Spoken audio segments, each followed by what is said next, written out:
kadang-kadang banyak paham-paham yang berusaha menembus ya, atau dikatakan bermarifat kepada hakikat ya.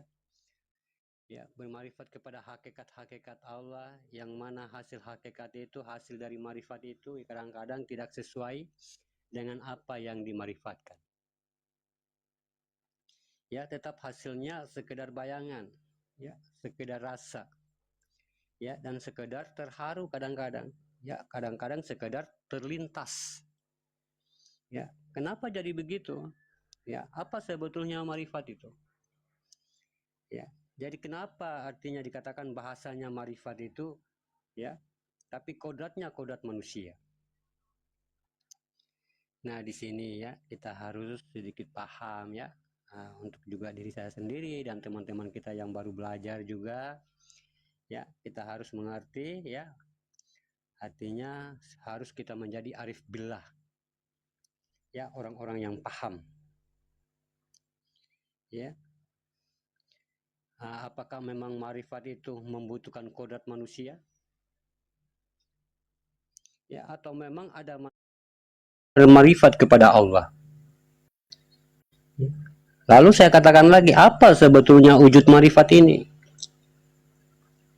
Ya, kalau tidak sampai pandangan itu kepada Allah, sahabat beriman, maka sama artinya tidak sampai kita doa kita.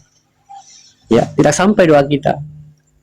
Seperti yang pernah saya kaji. Ya, kita berusaha mendapatkan suatu pandangan kepada Allah, tapi selalu kita gagal. Ya, ada apa? Ya, kadang-kadang banyak pertanyaan. Ya, sehingga ada yang salah menafsirkan. Ya, karena hasil marifat itu tidak sesuai dengan kodratnya. Ya, kalau kita tidak tahu apakah marifat ini ya sebuah kodrat yang memang ada di manusia, atau manusia itu bisa bermarifat.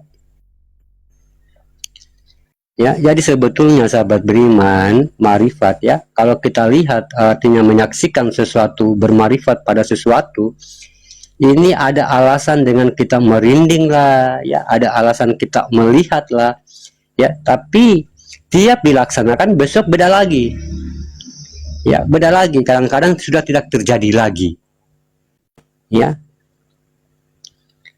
ya, kenapa tidak tetap? Dan kenapa tidak berlanjut? Ya, dan kenapa kita tidak bisa menjalankan marifat itu? Ya, hanya kita menatap pada satu titian yang telah dikaji. Contohnya ayat. Ya, memang Allah katakan bidalihi marifatul haq. Ya, kebenaran ilmu itu adalah dalilku sendiri, atau dikatakan sudah hidup. Ya, artinya ilmu itu sudah hidup di dalam dirinya sendiri.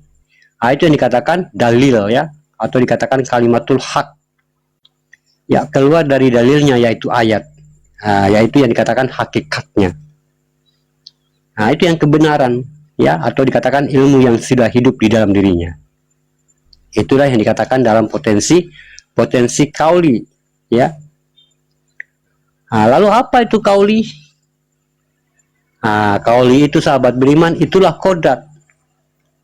Ya, setelah dapat melihat kodrat, kita merasakan kodrat, barulah kita dilarang mengeluarkan suara di situ. Ya, kenapa kita akan memberangkatkan kodrat itu? Itulah dengan kita menutup diri, ya, menutup mulut, tidak boleh lagi kita bersuara. Ya, sehingga di situ berjalanlah kodrat itu di antara oleh marifat sampai kepada wujud billah tadi, batinnya Allah. Jadi yang membawa adalah diri sifat tadi, diri yang tidak dikatakan zat atau nur. Ya, karena zat dan nur ini telah lenyap dalam diri sifat. Ya, lenyap dia. Kan kemarin kita sudah sampaikan ya, hati itu dia takluk kepada siapa, ya, jiwa itu takluk kepada siapa, sir itu dia takluk kepada siapa. Itu susunan tauhid. Ya. Maka diri sifat ini sahabat beriman yang akan menyampaikan kodrat yang hasil dari kajian hakikat tadi, dari perbuatan sholat tadi. Maka dia akan menjadi bahasa kaunia. Ya, kan begitu sahabat beriman ya. Cuma persoalannya bukan hanya di situ. Ya, sampai atau tidak sampai kembali kepada bidalihi marifatul haq tadi, kebenaran sebuah ilmu atau itu adalah dalilku. Ya, dalilku adalah kodrat hayat tadi. Nah, persoalannya di mana sekarang? Yang kita tidak mampu melaksanakan yang saya sampaikan tadi. Ya, kita tidak mampu melihat kodrat daripada ayat yang telah jadi kauli. Ya, dan kita tidak mampu bermunajat setelah kauli itu. Ya, kenapa? Nah, berarti ini ada masalahnya di marifat. Ya, jadi sekarang kita kaji lagi. Ya, apa itu marifat? Ya, jadi demi kebaikan kita untuk menembus sesuatu kajian. Kenapa sahabat beriman?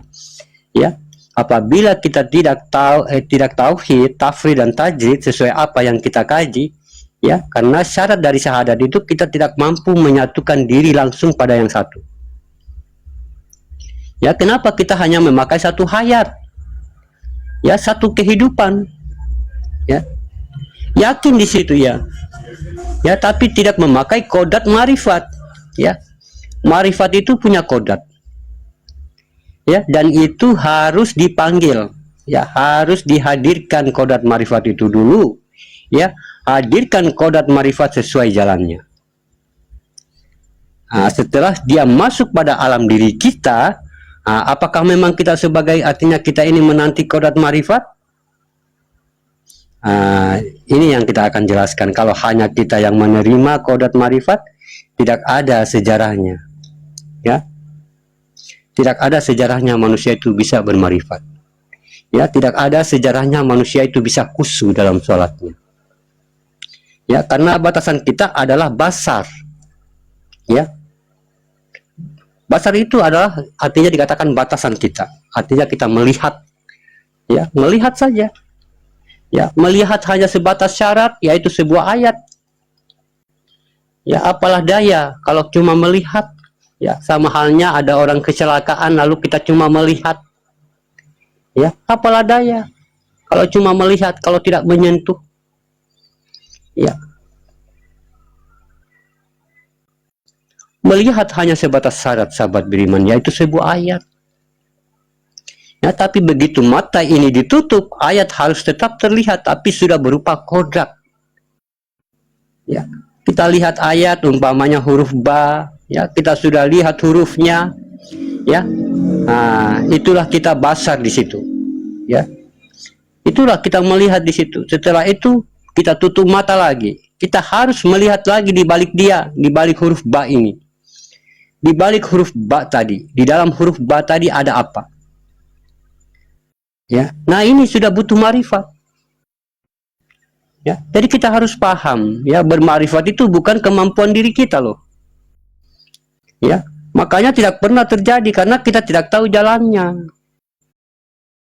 Ya, apa yang dikatakan marifat hamba Allah? Marifat atau memandang dengan batin. Ya, tahu kita itu namanya ainul basiru. Ya, ain itu dalam bahasa ejaan hijaiyahnya melihat, ba itu batin, sir itu rahasia, roh itu adalah kodrat. Ya, batin itu apa? Kodrat batin bagi basiro itu di mana letaknya dan bagaimana cara kita mendirikan pandangan itu? Apa nama kodrat dan apa nama marifat itu? Ya, nama marifat ini apa dan nama yang menjalankan apa?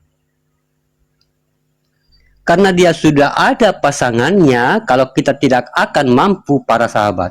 Ya, kalau tidak ada pasangannya, tidak akan mampu. Ya, tidak akan pernah mampu menjalankan marifat kalau tidak ada pasangannya. Tapi kalau marifat itu yang kita hadirkan atau siapa yang mampu memanggilnya, pasangannya sahabat beriman, itu akan kita mampu. Ya, lalu pasangannya siapa? Marifat itu. Ya, makanya di situ kita harus mewakilkan diri kita menjadi pasangannya. Ya, mewakilkan diri kita pasangannya. Ya, karena sifat yang memanggil itu ada pada diri kita sendiri. Ya, jadi tidak bisa semau kita, ya. Tidak bisa semau kita. Ya. Meskipun ada yang mengatakan bagaimana mentajalikan sirullah. Ya, tapi ada kodrat marifat itu yang akan menyaksikan. Kalau kita sudah mengamalkan marifat ini, marifat itu ada kodrat khususnya dan ada namanya, sahabat beriman. Ya, marifat itu suatu nama amalan. Ya, kalau sama dengan tasawuf, ya, tasawuf itu juga nama kodrat. Ya, syariat nama kodrat, hakikat nama kodrat, tasawuf nama kodrat, marifat nama kodrat. Ya. Marifat itu bukan pandangan kita, ada kodrat pandangan di situ. Kalau di diri kita ada pandangan itu namanya ainul basiro, pandangan batin. Ya. Jadi sekarang pasangan kodrat basiro ini mana? Ya. Apa nama kodrat batin marifat itu? Nah, kodrat batin marifat itu, sahabat beriman, yang akan dihadirkan dalam basir tadi. Dan itu yang akan dilimpahkan kepada basar kita. Ya, ada basir, ya, ada basirun, ada basarun. Ya, barulah kita melihat apa yang akan kita lihat, dan marifat itu bisa berupa kodrat yang kita mampu menyentuhnya. Ya, kenapa? Karena ada batin marifat itu. Ya, ya, tidak selalu dilihat. Ya, kalau marifat ini hanya tergantung, ya, pada satu jalan hanya melihat, berarti marifat ini tidak ada kodratnya. Ya, tidak ada kodratnya. Kalau tidak ada kodratnya, bagaimana mau jalan? Ya, kalau ada kodratnya, maka dia bisa mengalir ke tanah. Kalau disentuhnya, sampailah apa yang kita inginkan, apalah yang kita munajatkan. Ya, tapi kalau tidak bisa disentuh, ya disitulah dia akan menuju dengan pandangan. Ya. Makanya, tapi kalau kita kaji apa kodrat marifat itu, tapi kalau kita tidak kaji, apalah daya pandangan itu. Ya. Apa kemampuan sebuah pandangan? Tidak ada. Apakah itu marifat? Tapi marifat yang dimaksud oleh Allah adalah kodrat. Ya. Ada kodrat dan ada nama kodratnya. Jadi kita di sini belajar, kita menghadirkan kodratnya dulu, ya. Dua kodrat, kodrat yang menerima marifat dan kodrat marifat itu sendiri, itu harus diamalkan dulu. Jangan berburu-buru bermarifat. Ya, Allah itu sangat maha teliti, sahabat beriman, ya.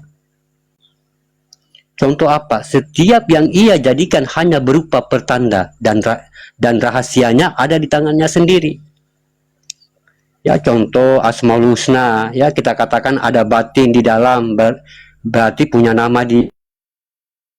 Ya, kalau dia punya nama Asma dong. Kalau Asma berarti di dalam, betul, di dalam dia. Tapi kalau dinilai dari sisi bacaan, dia di luar. Ya, makanya dikatakan basar al-batin, dengan nama Allah yang maha tersembunyi. Tapi husnanya mana? Ternyata husnanya juga di luar. Nah, bukti di luarnya apa? Nah, begitu kita tutup mata, kita masih bisa melihat dengan basir kita. Ya, bukan basar, ya, basir. Melihat dengan pandangan hati, merasakan dengan hati. Ya, begitupun juga batin. Nah, kalau dia tidak di luar, bagaimana dia bisa berangkat? Apa yang kita tuju? Ternyata semuanya di dalam. Makanya dikatakan Asmaul Husna, dengan namaku menuju diriku. Nah, samalah kayak marifat tadi, yaitu membuka marifat dengan Al-Fatihah, dengan kodrat Al-Fatihah. Ya, marifat itu bisa dihadirkan. Ya, kita sama-sama tahu di sini, Al-Fatihah itu adalah perjalanan batinnya Allah pada diri kita. Atau dikatakan Fatihatun Nasun, ya, Al-Fa. Ya, Al-Fatihah.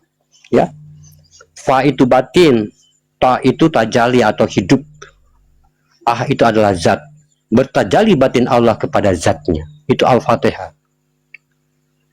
Ya, kalau dalam hukum hijahiyah saat masani, ya. Makanya kita bisa menggali kodrat daripada marifat itu. Bagaimana caranya hamba Allah? Nah, kita harus tahu. Ya, bahwasanya batin bagi Allah bertajali batin dalam suatu kejadian. Baik di dalam kodrat sifat, baik di dalam kodrat alam. Ya, apabila batin itu bergerak, maka batin yang bergerak ini adalah nama daripada salah satu sifat. Ya, kodratnya adalah nama daripada salah satu sifat Allah, yaitu kodat marifat itu, sumber batin tadi, yaitu dinamakan dengan kabir.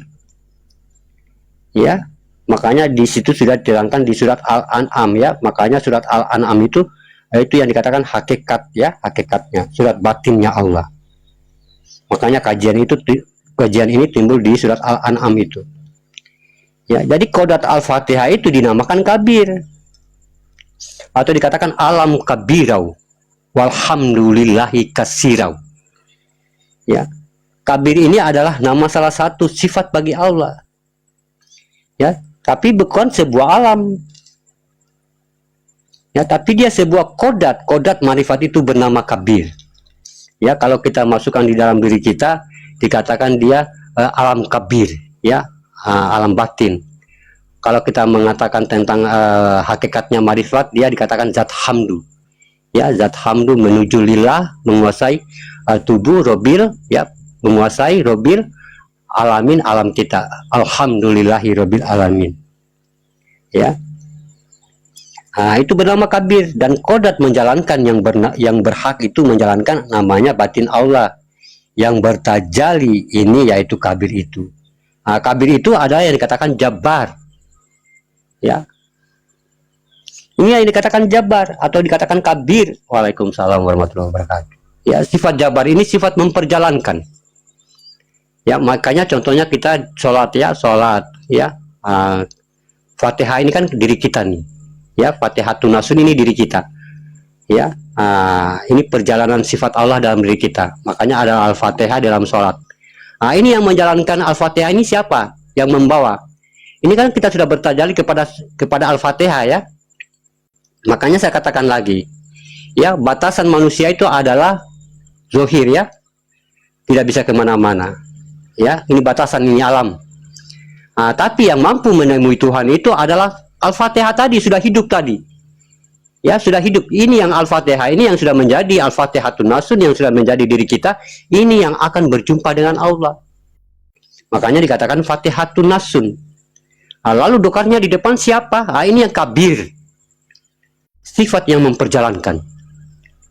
Nah, itu adalah nama dari sifatnya Allah. Nah, tapi kalau dia di iman dalam potensi agama, ini namakan dikatakan Jibril, ya, atau dikatakan Jabarul, ya, penjabaran. Ya. Lalu bagaimana cara kita di sini? Nah, maka kita panggil nama singgasananya. Ya, batin ini dinamakan diri an. Makanya diri an itu posisinya dia paling tertinggi. Ya, kalau di kalau di huruf alif ada garis di atas, garis lurus di atas alif ini dikatakan yang garis ini diri an. Yang makanya dia lebih tinggi daripada alif. Ya, dia posisinya tertinggi. Maka kita panggil dengan Al-Fatihah. Ya. Lalu bagaimana cara kita memanggil dengan Al-Fatihah ini? Kita ingat ya, an itu adalah sesuatu tempat yang di atas dari segala yang di atas. Ya, Al-Fatihah ya an. Ya, siapa yang memanggil? Nah, setelah kita mengakui diri kita adalah jabarnya Allah. Ya, sifat memperjalankan tadi. Ya, sifat jabarnya Allah. Ya, jangan kita merasa kita, tapi kita merasa jabar. Ya, kita panggil jabarnya Allah, memanggil kabirnya Allah. Ya an, setelah kita ucapkan Al-Fatihah, ya, jadi di situ telah terjadi perjalanan besar batin Allah di situ. Ya, kita memperjalankan bagaimana? Ya, contohnya ya an, Bismillah, ya, Bismillah, ya, arahkan ke dalam mata batinmu. Ya, kamu arahkan an yang tertinggi. Kalau di atas alif itu an ya, makanya di atas alif dia. Ya, Bismillahirrahmanirrahim. Alhamdulillahi rabbil alamin. Ya, bergeraklah menuju dia. Ar-Rahmanir-Rahim, menuju zat ruhani dan nurani. Malik Yaumiddin, bangkit ke dalam diriku. Iyyaka na'budu, Jabar bilang begitu. Wa iyyaka nasta'in, engkaulah yang lebih tinggi. Iyyaka na'budu wa iyyaka nasta'in 7 kali. Iyyaka na'budu wa iyyaka nasta'in 7 kali baca. Ya. Jadi di situ saling berhadapan Jabar itu dengan kabir itu. Ya, Jabar adalah kodat alam, yang menjalankan, yang menerima. Ya, mata batin kita melihat dan mengatakan iya karena budu, kita tujukan kepada kabir yang sifat memperjalankan tadi. Ya, kita tujukan kepada kabir. Ya, maaf ya, kodrat batinnya Allah yang ditempatkan oleh Allah di alam yang paling tertinggi, yang sulit dicapai oleh akal dan iman siapapun kecuali Allah yang kehendaki. Ya, jadi setelah 7 kali kita baca ya karena budu wa iya karena nasta'in, ucapkan 3 kali. Ya, apa yang kita inginkan 3 kali itu. 3 kali permintaan di situ. Ya, barulah kita menarik nafas, mengeluarkan nafas. Ya, menarik nafas, mengeluarkan nafas. Sudah habis nafas kita keluarkan, barulah kita menurunkan dia dari alam tertinggi pelan-pelan dengan hidung. Ya, kita menarik nafas, berarti kita menarik kabir tadi. Setelah kabir ini sampai dalam batin, dia akan berubah nanti. Barulah kita mengeluarkan dia dengan pandangan dan menghembuskan nafas kita, karena dia di belakang nafas itu. Ya, begitu caranya sahabat beriman. Begitu kamu buka mata, langsung fokus kepada apa yang kamu inginkan. Bayangkan apa?